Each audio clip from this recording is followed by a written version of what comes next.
Alright guys, we're sitting here, we're cooking with the ThermoMaven X2, and I want to do a quick comparison of the ThermoMaven X2, which is this unit right here. You have a dual probe unit right here. I've already got it in my steak. It's cooking up just fine. We're at 64.1 degrees. I want to check out and compare the ThermoMaven P2, just as I love to see this. I usually do these on the grill outside, but it is raining, and that is no fun. I'm going to have my helper here clean the probe off. Let's take a quick look at this. We're going to turn the heat down a little bit so we can get a solid cooking aspect. And take a look. In this, you do have, in the P2, you have a large manual right there. That is super thick. We're going to get to that in just 1 second. In here, it is a wireless thermometer. You have your charging cable, which is going to be a USB-C to USB. And then check out this unit. Okay, check this out. On the back, what's super cool about it, it tells you about the safety notches. You have 1 and 2 here that you're going to be able to go with. So once you pop these out, you have, I'm going to get this to my cleaner so we get these cleaned and popped in the unit. And you can see we're already rising on the X2. On this one, we have the safety notch, how you're going to put it in here. Inserting it in the right spot. You do not want to do the safety notch, or I'm sorry, you do not want to put it in the meat where the tip is sticking out. That's super important with regards to it. Have a little stand on the back. Now we got our probes here. We have our stand on the back. Don't mind our mess. We're just doing this for all kinds of fun. Let's go ahead and get this pulled off the front. Woo! That is cleaned.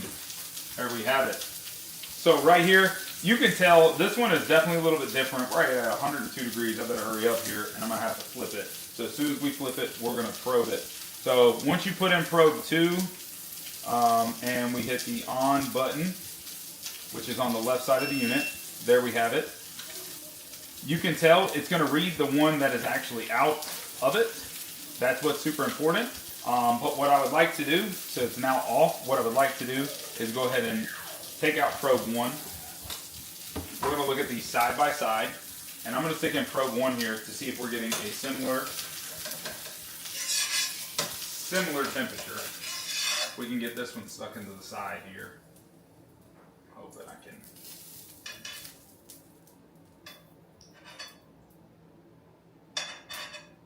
Alright, come on, we gotta get through the fatty area.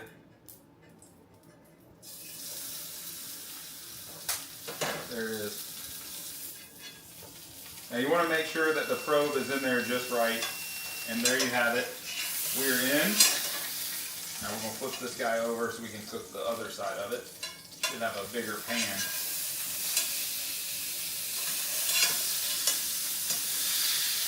I don't know if this is going to work. I might have to change up my pan style.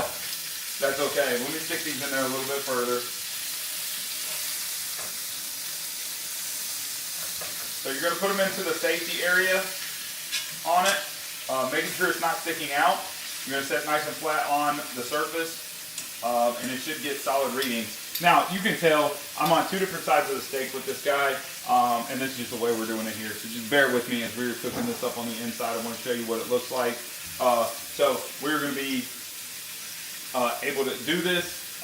We have 2 different units in there, which is super important, working this piece of meat. Now, they are coming close. Look at that. Look how close these are. So you have the X2 on the left side, and you have the P2 on the other side. One is the digital interface, really cool overall. You have a bunch of different buttons you can use and set it over here. So you can set that to 140, hit OK, OK, and we are good to go. Probe 2 is not even in, and that's what we're trying to get to, is that temperature right there, which is super important. So we're going to get it up to 140 there, be able to see it, which is really awesome. On the side of it, you have your volume button. You can change it between temperature, Celsius and Fahrenheit, and you can kind of run through everything, which is super important. If you press the up and down button, you can see where the temperature is at. We're at 107, 108 degrees. So really close on these 2 items. And I'm definitely digging it at the end of the day. Guys, this is a quick comparison of the P2 versus the X2. You can see just 2 different views of it. One system definitely has a little more digital aspect, less buttons. It's kind of a little easier to function with the P2 than it is going to be with the X2. That's just my overall opinion. But I like both of these. I think they're going to do great when it comes to cooking, very similar like the Chef IQ and other items out there. So definitely check them out.